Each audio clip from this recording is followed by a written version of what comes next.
Yo, welcome back, kembali lagi di channel Atowa Hayato. Bagaimana kabar nakama sekalian? Semoga selalu baik-baik saja. Yo, setelah minggu lalu libur, akhirnya chapter 1029 akan rilis minggu ini. Dan seperti biasa, di hari Selasa malam ini saatnya untuk sop-sopan yang lezat. Dan tanpa basa-basi lagi, langsung aja kita masuk ke pembahasannya. Judul chapternya adalah Menara. Judul ini berkaitan dengan kartu bergambar menara yang ditarik Hawkins pada pertarungannya melawan Killer. Oke, lanjut kita masuk ke bagian ceritanya. Bagian akhir chapter yang lalu, kita dan Queen dibuat terkejut dengan kebangkitan kemampuan Sanji yang mirip seperti kemampuan para saudaranya. Bahkan Sanji terlihat lebih overpower karena bisa menyembuhkan diri. Lalu tebasan pedang Queen yang kuat pun tak berdaya di hadapan Sanji. Nah, bagian awal chapter ini masih menunjukkan lanjutan pertarungan Sanji versus Queen. Setelah serangannya gagal, Queen mengatakan bahwa Fitzmaugh Judge ingin membuat manusia buatan dengan sistem exoskeleton, yaitu manusia buatan yang punya kekuatan dan ketahanan yang besar, serta tidak memiliki perasaan. Iya, menarik nih, dari perkataan Queen itu berarti Ichiji, Niji, dan Yonji adalah sosok sempurna yang diinginkan oleh pemimpin Germa Double Six itu, di mana ketiganya menjadi petarung yang tangguh dan tanpa perasaan. Dan hal itu tentu terbukti ampuh untuk menghabisi lawan-lawan mereka dalam pertempuran, karena dilakukan tanpa perasaan sama sekali. Dan berdasarkan hal itu pula, perkembangan Sanji menjadi manusia yang berperasaan tak sesuai dengan keinginan ayahnya, di mana Sanji terlihat punya perasaan yang dalam, yang bahkan ketika kecil dia rela membagi makanannya dengan seekor tikus. Oke, lanjut lagi. Setelah sembuh seketika dari serangan lilitan Queen dan bisa menahan serangan pedangnya juga, Sanji masih terlihat bingung. Dia masih termenung memikirkan hal yang terjadi pada tubuhnya. Lalu setelah itu Sanji bergegas pergi dari aula utama, sementara Queen langsung mengejar Sanji dan masih memaksanya untuk menggunakan Red Switch. Ya, dari panel pertarungan Sanji versus Queen ini sepertinya ada hal lain yang diinginkan oleh Queen selain mengalahkan Sanji begitu saja. Hal itu adalah teknologi Derma Double Six yang terdapat dalam Red Switch. Dan untuk mendapatkan kekuatan itu, Queen membutuhkan beberapa tahapan. Dan tahapan pertama tentu saja adalah melihat langsung bagaimana cara Sanji menggunakan kemampuan Red Switch-nya. Dengan melihat langsung perubahan dan kemampuan yang dihasilkan, tentu merupakan data yang berharga.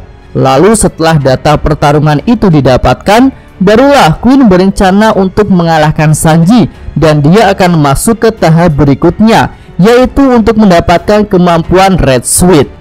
Sebagai seorang ilmuwan dan juga pernah bekerja sama dengan Fitzmaugh Judge, tentu Queen menyadari bahwa teknologi Germa Double Six merupakan teknologi yang sangat berharga. Dan jika bajak laut hewan buas bisa mendapatkannya, akan meningkatkan kekuatan pasukan tempur dalam waktu yang singkat. Dan mungkin hal itu bisa menggantikan proyek Smell yang saat ini sudah terhenti setelah Doflamingo dikalahkan. Kemudian tampaknya pertarungan Sanji versus Queen ini akan berlangsung di tempat lain, tidak di aula utama. Hal itu tentu seperti pertarungan Zoro versus King yang sudah lebih dulu berganti lokasi ke bagian luar Kastil Onigashima. Oke, lanjut kita beralih ke scene berikutnya. Di sini menunjukkan keadaan Eustace Kid dan Law yang sedang bertarung melawan Big Mom. Beberapa adegan pertarungan mereka diperlihatkan, tapi di shop versi cepat ini belum dijelaskan mengenai jurus-jurus yang mereka gunakan. Lalu ketika sedang bertarung, Kid tiba-tiba merasakan pusing yang hebat di kepalanya. Tentu rasa pusing itu sangat mengganggu, hingga akhirnya Kid pun semakin terdesak dan hampir dikalahkan oleh Big Mom. Scene berganti lagi menunjukkan pertarungan Killer versus Hawkins. Nah, ternyata rasa pusing di kepala Kid itu disebabkan oleh Hawkins, karena Hawkins membentur-benturkan kepalanya sendiri dan damage yang dihasilkan menuju kepala Kid. Selanjutnya Killer menanyakan dua hal kepada Hawkins. Pertama, bagaimana jika serangan yang mengarah kepadamu tak memiliki tempat tujuan? Dan Hawkins pun menjawab, apapun serangannya itu akan mengenai pada Kid. Nah, setelah mendengar jawaban itu, killer langsung menyerang Hawkins. Dia mengincar bagian tangan kiri, dan serangan killer pun berhasil mengenai tangan kiri Hawkins. Hawkins pun terkejut dan dia bertanya, "Mengapa tangan kiri?" Dengan percaya diri, killer menjawab, "Kita punya tangan kiri." Nah, ternyata dugaan sebagian besar fans benar bahwa cara killer untuk mengalahkan Hawkins adalah mengincar tangan kirinya. Dan setelah itu sepertinya boneka Jeremy Kid telah terlepas dari Hawkins. Karena hal itu berkaitan dengan pertanyaan kedua. Killer bertanya lagi, "Setelah nyawa Kid itu masih berapa nyawa yang kau miliki?" Dan anehnya Hawkins pun menjawab dengan jujur, "Sudah tak ada lagi. Yang tersisa hanya nyawaku saja." Nah, setelah itu killer langsung melancarkan serangan lagi kepada Hawkins. Namun Hawkins masih punya cara untuk melawan. Dia pun bertaruh untuk mengambil kartunya. Tapi ternyata kartu yang diambil adalah kartu menara yang memiliki arti jatuhnya yang tua. Lalu arti tersembunyi dari kartu menara itu adalah sebuah jalan baru. Ya, kartu Hawkins ternyata tak bisa membantunya dan malah terlihat seperti kartu yang merugikan bagi dirinya sendiri.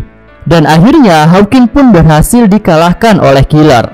Lalu setelah menang, killer pun berteriak kepada Kid, "Majulah kawan!" Iya, chapter yang mantap, dan akhirnya Hawkins dengan jurus menyebalkannya itu bisa dikalahkan. Tapi setelah Hawkins kalah ini, Mimin masih punya satu pertanyaan. Jika damage yang diterima Hawkins seluruhnya akan diterima targetnya, mengapa Hawkins tak langsung menghabisi targetnya dengan cara menghabisi dirinya sendiri? Ya, kira-kira seperti Hidan di Naruto Shippuden yang mengalahkan musuhnya dengan cara menghabisi dirinya sendiri. Ya, semoga saja kedepannya Bang Oda akan memberikan penjelasan mengenai hal itu. Kemudian Mimin melihat keluarnya kartu menara yang berarti sebuah jalan baru juga akan berhubungan dengan kekalahan Kaido yang akan memberikan jalan baru bagi negeri Wano.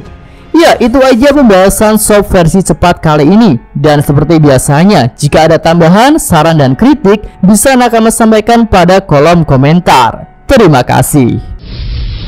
Iya, sampai di sini aja video kali ini. Semoga nakama sekalian menyukainya. Terima kasih udah nonton. Jangan lupa kasih like dan subscribe channel Atowa Hayato. Yo!